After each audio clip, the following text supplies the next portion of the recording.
¿Cuáles son las causas? Como hemos dicho, dependen de la vitamina D, entonces se han clasificado en dos tipos, miren. La osteomalacia y raquitismo que depende de la vitamina D y los que no dependen. ¿Cuáles son los que dependen? Bueno, pues que no ingieren grandes cantidades de vitamina D. No se exponen al sol, lo que les mencionaba, la exposición al sol, y no se forma la vitamina D endógena.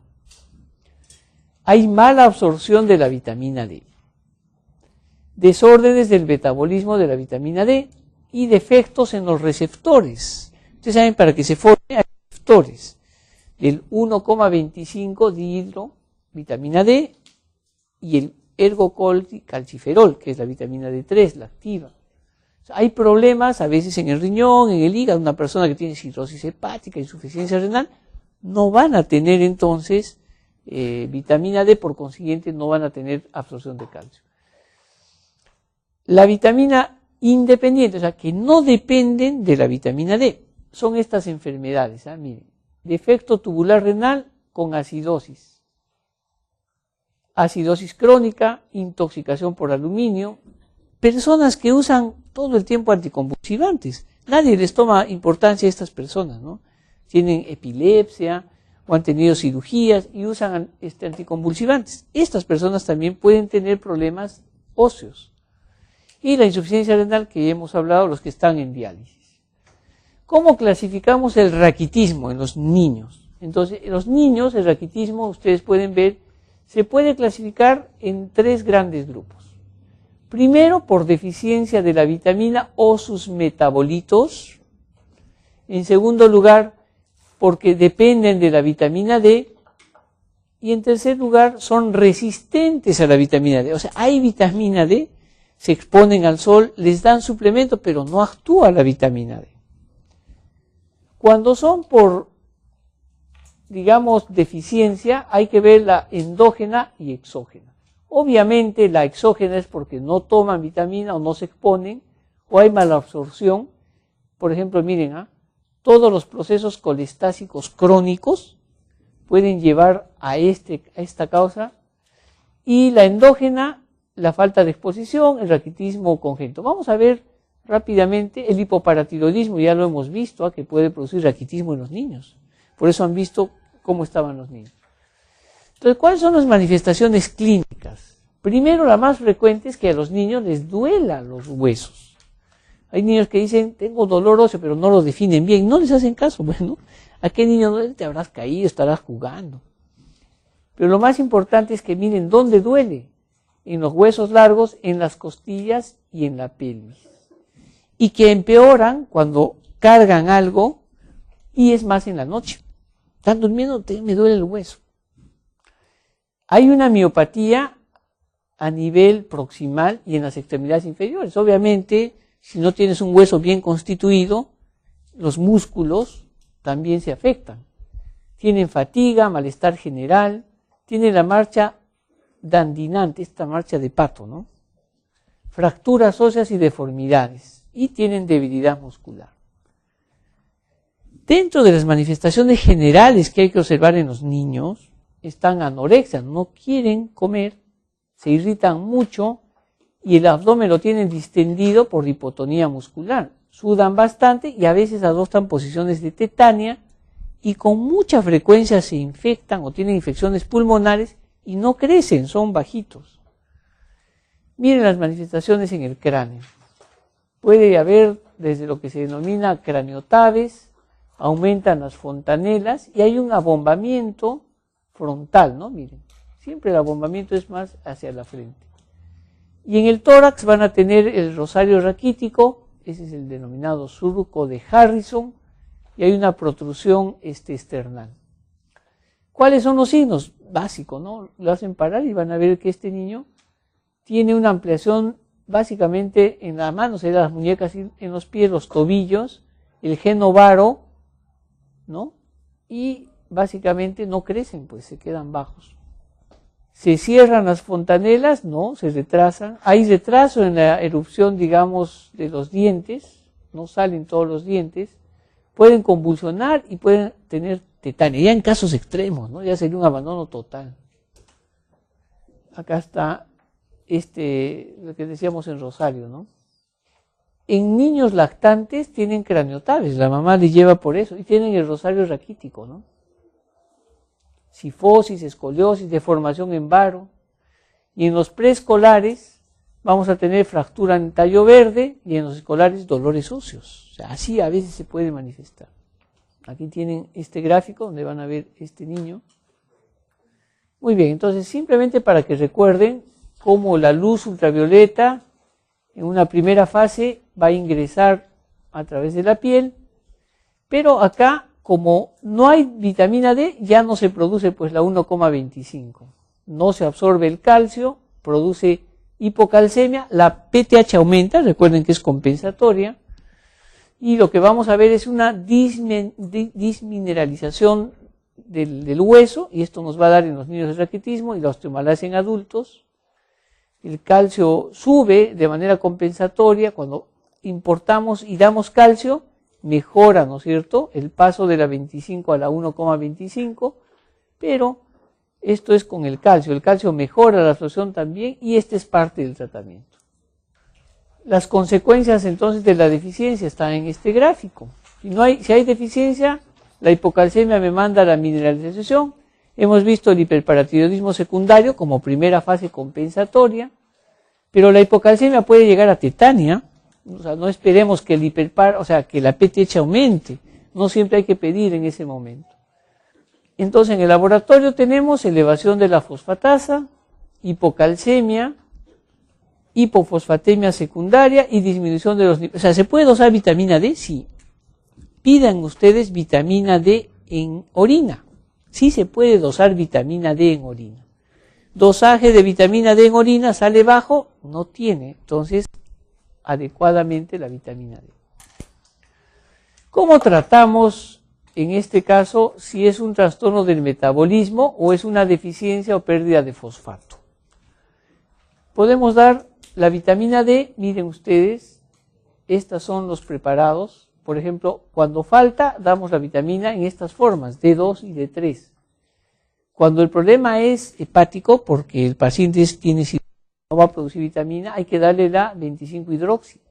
Si es insuficiencia renal, le damos el ergocalciferol, ¿no? 1,25 hidroxivitamina D. O sea, para cada causa de deficiencia se puede dar vitamina D, más los suplementos de calcio.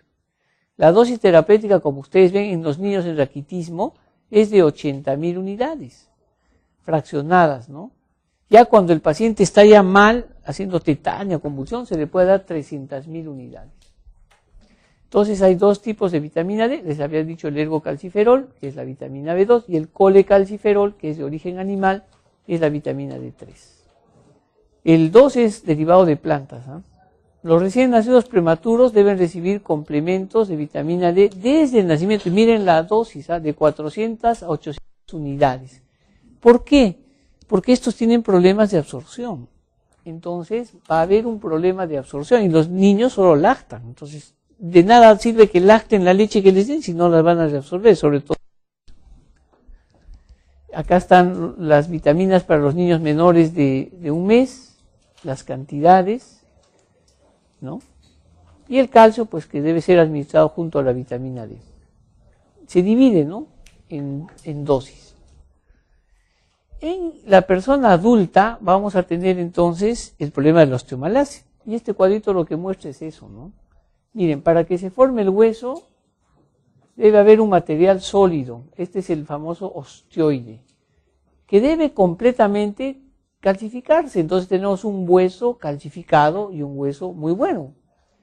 Pero cuando se calcifica incompletamente va a llevar a la osteomalacia.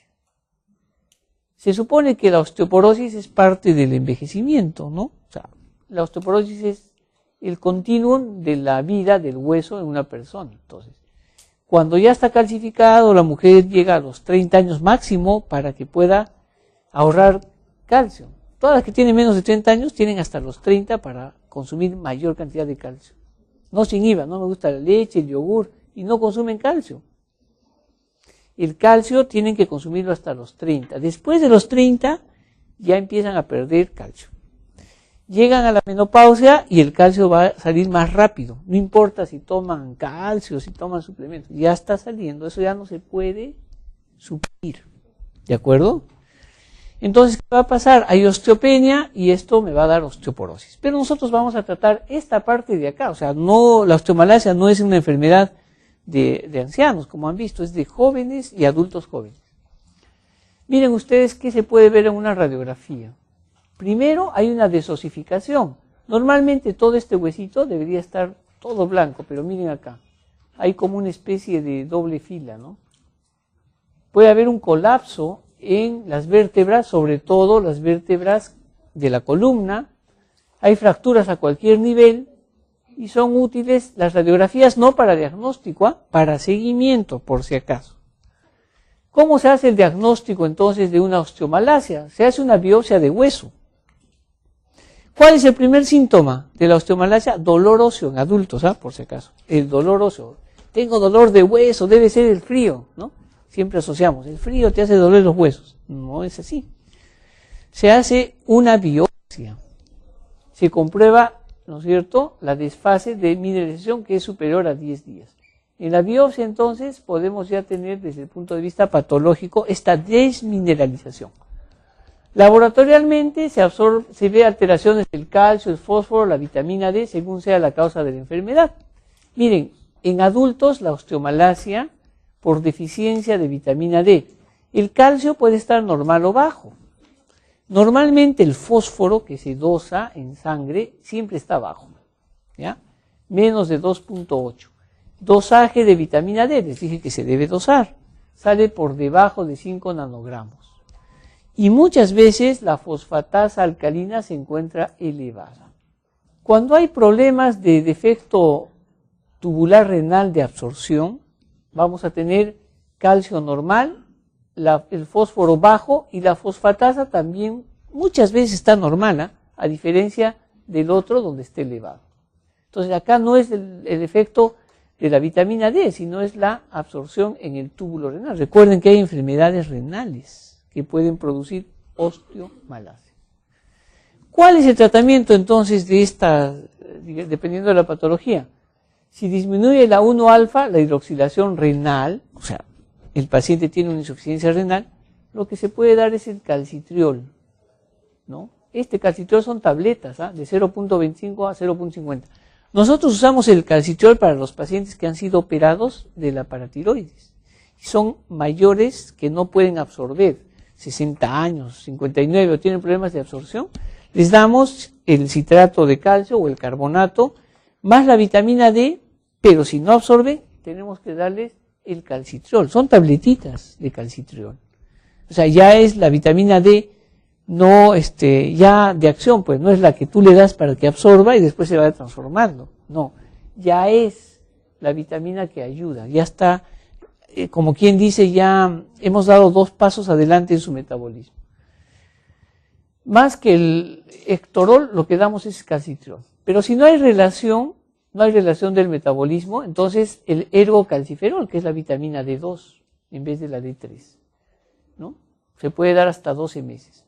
Pero si hay mala absorción intestinal, no absorbe, tenemos que darle más dosis, y se pone por intramuscular, cada 6 meses, más suplemento de calcio y fósforo. Como entenderán, no hay mucho en el mercado, hay que mandar a hacer a veces la vitamina.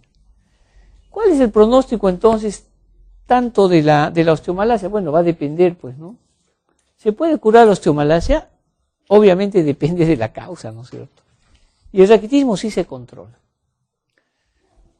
Vamos a ver entonces ahora, estamos siguiendo todo lo que es la glándula suprarrenal, ¿no? No es fácil, mire, tantas patologías que hay en la glándula suprarrenal. Entonces, la glándula suprarrenal, habíamos hablado de una deficiencia de aldosterona, ¿verdad?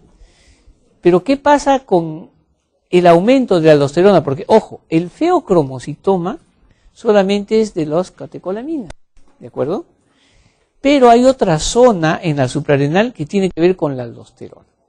y ese es el denominado hiperaldosteronismo, descrito por primera vez por el doctor Kohn, de ahí viene su nombre. Miren cuándo lo ha descrito. 1955. Él, por ejemplo, escribió y publicó en el New England, fue su primera, en esta revista, de medicina clínica, encontró que muchos pacientes que tenían presión alta podía deberse a que tenían un tumor en la glándula suprarrenal. Tanto así que este es el centro que les menciono. El doctor Celso Gómez Sánchez es un médico peruano, endocrinólogo, que trabajó en el 2 de mayo y de ahí se fue a Estados Unidos, junto con el doctor Víctor Montori, que es otro médico endocrinólogo peruano de Cayetano Heredia. Y los dos forman parte, vean ustedes, de las guías en la Sociedad Endocrinológica Norteamericana de lo que es el manejo del hiperaldosteronismo primario. Y entonces son guías donde dos peruanos participan, ¿no?, en lo que es, digamos, las guías americanas. Entonces, en el año 61, este doctor Kohn, ¿qué vio? Vio que había muchas personas que tenían, ¿no es cierto?, presión alta, pero además de eso, encontró un aumento ¿en qué? En el potasio. En el potasio. ¿Qué es el hiperaldosteronismo primario? Para que vayamos fijando conceptos. Es un grupo de entidades en las cuales la producción de aldosterona es inapropiadamente alta. Y que esto es autónomo ¿de qué sistema? Renina-angiotensina. ¿Recuerdan lo que dijimos? El sistema renina-angiotensina tiene que ver con la aldosterona para el control de la presión. No solo es el cortisol, sino es la aldosterona. Entonces, en esta patología hay un tumor que produce mucha aldosterona y escapa al control del sistema renina-angiotensina. Esta producción excesiva de aldosterona a la larga va a causar daño en el corazón, suprime la renina plasmática, produce hipertensión sostenida y retiene sodio y excreta potasio. Entonces, el potasio en este tipo de pacientes va a estar bajo todo el tiempo. Presión alta con potasio bajo nos puede hacer sospechar de un síndrome o enfermedad de Kohn. ¿Qué otra patología nos puede hacer sospechar con potasio bajo de la suprarrenal? El Cushing, recuerden.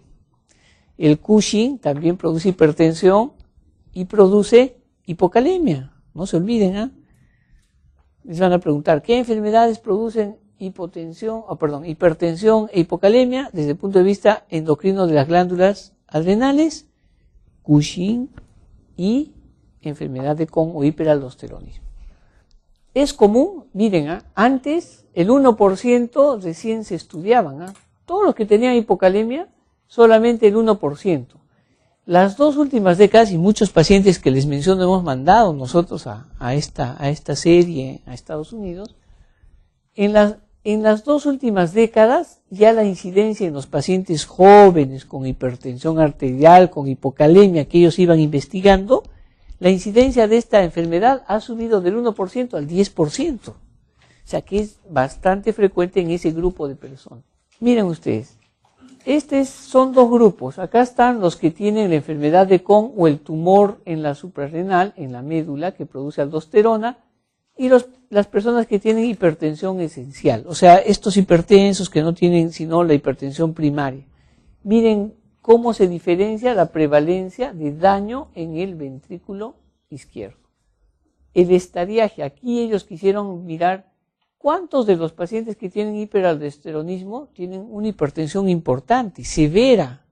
Muchos de ellos, miren, la mayoría de los que tienen hiperaldosteronismo tienen estadio 3 de hipertensión. ¿Qué quiere decir? O sea, hipertensiones que van más allá de 200, 150, tanto sistólica como diastólica. ¿Cuán frecuente es la hipocalemia en los pacientes que tienen esta hipertensión alta por este tumor? La mitad de los pacientes que tienen el adenoma produciendo aldosterona, tienen un potasio menor de 3.5, o sea, el 50% de las personas tienen hipocalemia. ¿Y la hipocalemia qué produce? Debilidad de miembros inferiores, ¿sí o no? Puede producir parálisis de miembros inferiores, ilio adinámico, o sea, se balona el estómago, produce alteraciones cardiovasculares, arritmias. Solo el 17%, solo el 17% tenían un potasio menor. ¿Qué hacemos entonces? Ya tengo al paciente, a la persona en la que sospecho, es una persona joven que tiene hipertensión arterial con hipocalemia, y entonces, ¿cómo hago el diagnóstico? El diagnóstico es usando lo que llamamos la relación aldosterona-renina. Recuerden que la aldosterona aumenta y la renina disminuye. Entonces tenemos que hacer un dosaje plasmático. Se puede dosar estas dos sustancias. Cuando yo hago el examen y ya confirmo que se trata de un tumor, recién le voy a pedir la tomografía de la glándula suprarrenal. Le pido la tomografía y dependiendo pues de que se pueda operar o no, si se puede operar, entonces se opera. Si no se puede determinar dónde está, se hace un cateterismo inclusive adrenal para saber a ver dónde está el tumor, porque muchas veces no se encuentra. Mientras tanto hay que darle un tratamiento con, como dice, antagonistas de los mineralocorticoides. Obvio, ¿no? Si la aldosterona está alta, tengo que darle un antagonista. Pero, ¿cuándo se debe medir esta aldosterona? Primero, si el paciente viene con hipocalemia, no le vamos a estar midiendo primero, la hipocalemia lo puede matar, entonces tenemos que corregir la hipocalemia. Hay que liberar la dieta con sal. Estos pacientes consumen bastante sal. Eliminar miren lo que estos pacientes pueden usar. Usan espinolactona, amilorida, tiamtireno y diuréticos. Con eso controlan recién la hipocalemia y la presión alta. Entonces lo que se hace es ir dejando los medicamentos. No sirven los bloqueadores beta, los inhibidores YECA, no sirven, esos no controlan hipertensión arterial. Porque hay que saber bien cuál es el tratamiento y el manejo de estos pacientes. Nosotros hemos tenido el año pasado un paciente que estuvo en cirugía con enfermedad de Crohn. Y justo estaba la huelga. Era asegurado el paciente. Ya lo iban a operar todo y la huelga no permitía. Se levantó, se fue Crohn. Dijo, no, ya mucho tiempo. No lo llegaron a operar, pero fue hasta junta médica. No es frecuente, bueno. Sugerencias. Estos pacientes no deben, miren toda la medicación que pueden usar. Verapamilo, Prazosin. ¿Saben qué es el Prazosin, no es cierto? El Prazosin muchas veces los urólogos usan para la hiperplasia prostática, ¿verdad? Entonces, esto es lo que nosotros usamos, el Prazosin. Muy bien, entonces, primero el examen para confirmar es excretar la aldosterona en orina. ¿No? Primero no debe consumir el paciente sal. Cuando se hace el examen para sacar sangre y orina, es todo un repertorio. No debe levantarse bruscamente, tiene que levantarse, porque hay hipotensión ortostática. Debe levantarse lentamente, más o menos viendo la cama, sentarse y esperar 5 minutos, o sea, es todo un protocolo para sacarle las muestras.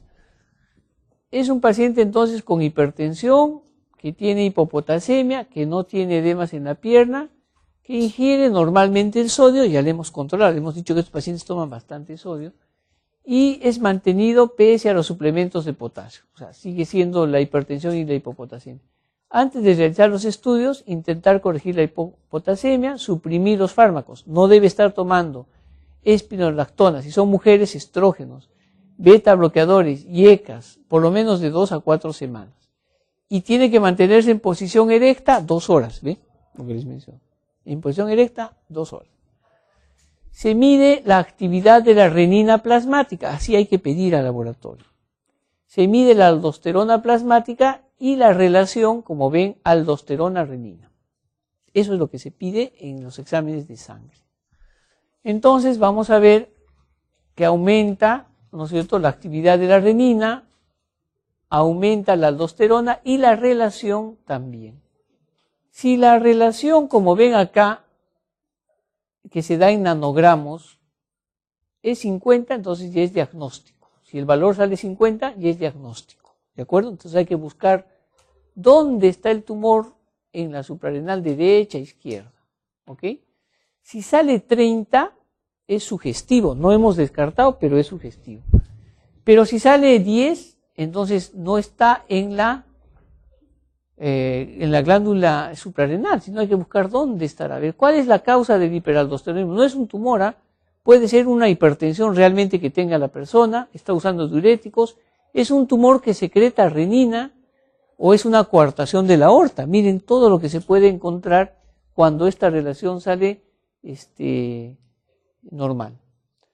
Si es diagnóstico, entonces ya tengo que ingerir sal durante 3 días y al tercer día recoger la orina de 24 horas para determinar el sodio y la aldosterona en orina. O sea que es todo un protocolo, como les digo. Pero si sale todo normal, entonces no es una hiperplasia. Miren lo que hay que investigar. Hiperplasia congénita, síndrome de Cushing, ¿se acuerdan que les dije que es parte del síndrome de Cushing? Alteración del metabolismo de la aldosterona, etcétera, etcétera. Si el sodio en orina sale más de 200 y la aldosterona sale más de 12, ya confirmo el diagnóstico. ¿Se dan cuenta? O sea, es todo un embrollo. Es difícil hacer por eso el diagnóstico. Y recién le pido la tomografía o la resonancia. Sale la tomografía y si me sale un pequeño nódulo de una masa, si es bilateral o es unilateral. Si sale normal o hay un pequeño nódulo, miren, es todo un lío esto. No se preocupe que preguntas de estas no les van a dar, pero es para que vean. Si a alguien se les ocurre preguntar sobre CON, persínense. ¿Qué es? Es que a veces preguntan. ¿Cómo hacen el diagnóstico del CON? Una persona joven, con hipertensión arterial, que tenga hipopotasemia, que no tenga Cushing. ¿Cómo se dan cuenta que es Cushing? Por la facies, pues la facies, la obesidad. ¿Qué le van a pedir? Actividad de renina, no se olviden de eso, renina y la relación, ¿de acuerdo? Eso es lo más importante. Simplemente les ponía para que vean que no es tan simple. Muy bien. Vamos a ver, esto es lo que se ve en la tomografía, ¿no? Y la cirugía, pues. Miren, ya lo operaron y este es el tumor que produce aldosterona. Acá hay otros tumores. Bueno, gentilmente el doctor Gómez Sánchez me mandó, porque no es frecuente, como les digo, acá lo hemos visto muchos casos. Él me mandó los tumores que encontró de algunos pacientes que le enviaron, ¿no? Muy bien, pero así como hay un hiperaldosteronismo, hay hipoaldosteronismo. Miren, causas por las cuales solamente la aldosterona disminuye, no es insuficiencia suprarrenal primaria. ¿En qué caso se ve hipoaldosteronismo hiporreninémico? En condiciones normales puede haber una denervación de los nervios que están o mejor dicho, inervando la suprarrenal. ¿En qué caso se ve eso? Miren todas las enfermedades en las cuales hay una disminución de la aldosterona por disminución de la renina. Recuerden que la renina está ligada a la aldosterona.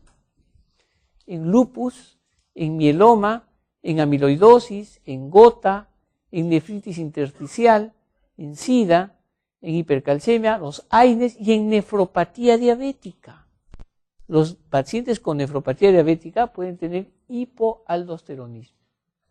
¿Cuál es el cuadro clínico de esta enfermedad? Una persona de edad avanzada que va a tener, miren, tienen hipercalemia intermitente. Ya no era hipocalemia, hipercalemia. Acidosis, deterioro de la función renal. Está viniendo a escuchar clases el perro. ¿Cómo hacemos el diagnóstico? El diagnóstico lo hacemos midiendo la actividad de la renina y la aldosterona. ¿Qué vamos a ver acá? Una disminución de ambos, miren, ambos están disminuidos y no responden al tratamiento con el sodio. Les ponemos cloruro de sodio y no responden. Los pacientes deben estar en postura erecta, hay que administrar furosemida. Y la presión de estos pacientes puede ser normal o presión alta. Muy bien, entonces, ¿cuál es el tratamiento de estos pacientes? Si no tiene aldosterona, hemos dicho que hay que darle fluhidrocortisona. Y ahí se curaron. ¿Qué es la fluhidrocortisona? Aumenta lo que es, digamos, la acción que deja de producir la aldosterona.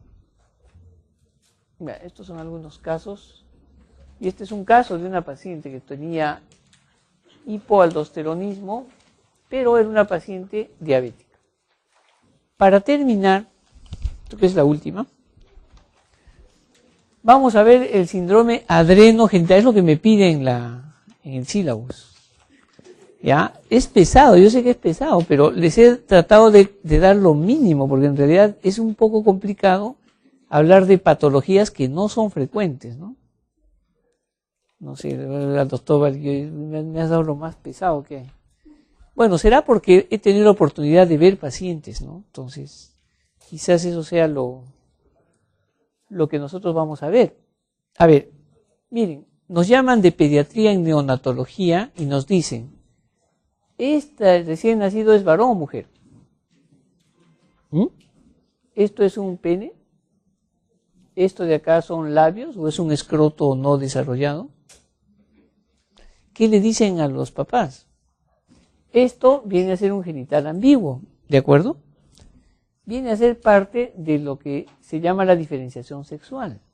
Entonces, la diferenciación sexual es la base para explicar a los padres la naturaleza de la ambigüedad sexual. O sea, un cuadro así se dice ambigüedad sexual.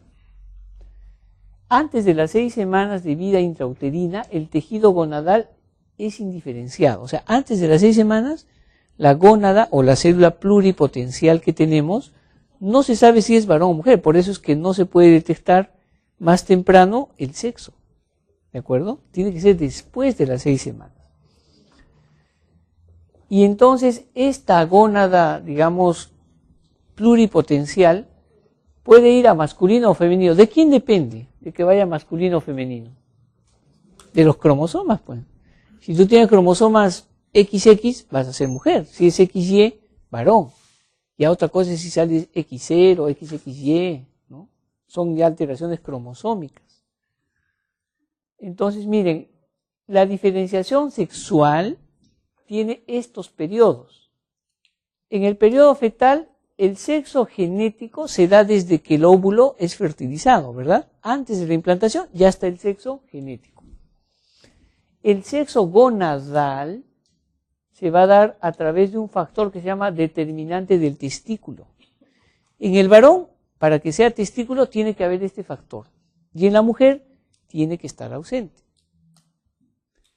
Y entonces nace, después del feto, nace y ya sale con el sexo. ¿De acuerdo? Hay otro periodo que es el de la pubertad y de la adultez. El sexo fenotípico es el sexo que parece. El sexo psicosocial es el sexo en el que está desarrollada esa persona. Hay personas que han vivido solo con varones y son mujeres, y se portan como varones. Y hay niños que han vivido solo con mujeres y se portan como mujeres, ¿sí o no? Claro, usan tacos, quieren peinar igual que la mamá, la tía, la abuelita, ¿no? No hay contacto con el varón y no hay identificación con el mismo género. Y el sexo social viene a ser cuando ya empieza la pubertad. O sea, si no hay ningún problema, ninguna alteración, ese niño o esa niña, cuando ya empieza la pubertad, va a ir al sexo que le corresponde. ¿De acuerdo? Entonces tiene que ver esta cascada, como ven ustedes, con estos factores. Hay muchos factores. Actualmente se están estudiando 20 factores más. Entonces, ¿a dónde quiero llegar? La diferenciación de los sexos tiene que ver con los cromosomas para que se comporte como ovario, como testículo. A partir del ovario se van a formar el útero y las trompas. Estos conductos internos en el varón van a dar las asas deferentes y el epidídimo. El mismo ovario, al producir ya estrógenos, va a formar los genitales externos, vagina y labios. Y en el varón, el pene y el escroto. Y entonces, esto ya se formó, nacimos con ambos, y cuando ya empieza la pubertad, termina la feminización y termina la masculinización. ¿Qué pasa en la hiperplasia suprarrenal congénita? ¿Qué es lo que vamos a ver? En la hiperplasia suprarrenal congénita es una deficiencia en la síntesis del cortisol, que se da desde antes del nacimiento. El 90% de los casos es causado por deficiencia de la enzima 21-hidroxilasa. Se bloquea, entonces hay una deficiencia de cortisol, miren, deficiencia de cortisol, aldosterona, y aumentan los precursores de los esterógenos, es decir, estrógenos suprarrenales, y aumenta la secreción de los andrógenos. El resultado, miren, insuficiencia, o sea, los niños nacen con insuficiencia suprarrenal, primaria o secundaria o terciaria. ¿Ah? Primaria, porque el problema está en la suprarrenal. Más virilización, si es mujer. Y si es varón, nacen con un pene un poco grande y es como si la pubertad se hubiera adelantado al nacer. El testículo está pigmentado con rugosidad y el pene, que debería ser pequeño al nacer, nace un poco grande. Y en la mujer también han visto, no cierra, ¿no es cierto? O sea, el clítoris es el que se agranda. Lo que han visto es un clítoris agrandado. O sea, es una mujer. Y eso se ve acá, miren. El colesterol, entonces, en la zona fascicular y reticular es donde se forman las hormonas androgénicas varones y mujeres, por si acaso. Ahí es el problema. No hay entonces la 21-hidroxilasa y entonces yo voy a tener que no hay cortisol, si no hay esta, y corto esto de acá y aumenta esta y esta. Estas dos de acá aumentan. Y no hay esto y no hay esto, no hay aldosterona. Por la 21-hidroxi no está. Entonces, ¿qué aumenta? La 17-hidroxiprogesterona. Para hacer el diagnóstico de deficiencia de la 21, doso 17-hidroxiprogesterona. La enzima anterior, porque la otra no hay. ¿Qué voy a dosar si no hay? Doso la precursora que está aumentada. Sí, sí. Esa 21 es la que viene para acá abajo y produce todo esto. Corticosterona y cortisol. Actúa a ambos niveles, acá y acá. Hace que la progesterona vaya de oxicorticosterona y también que la 17-hidroxi a través de la 11-deoxi vaya a cortisol. Entonces, estos dos no hay. ¿Ya? Entonces, la 17-hidroxi es la que se dosa. Se podría dosar 17-hidroxipregnenolona, pero nosotros podemos dosar el DEAS y la androstenodiona. O sea, cuando hacemos el diagnóstico, dosamos DEAS, sulfato, dosamos androstenodiona y dosamos la 17-hidroxiprogesterona. ¿De acuerdo? O sea, aquí es donde tiene que actuar la 21. Desde acá viene la 21. Entonces, esta hiperplasia, defecto en la biosíntesis de los esteroides suprarrenales, en el hombre resulta en qué? No hay cortisol. Si no hay cortisol, ¿qué aumenta? La ACTH, ¿sí o no? Claro, porque está bien la hipófisis. Y se forman los andrógenos suprarrenales. Entonces el varón nace con testículos rugosos, un poquito aumentados, pigmentados, y el pene crece.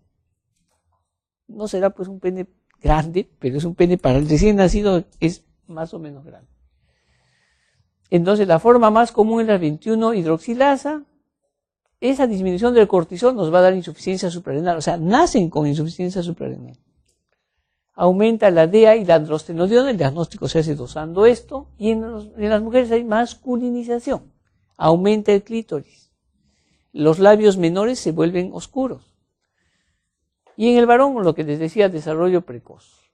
Hay dos tipos, el tipo 1 y el tipo 2.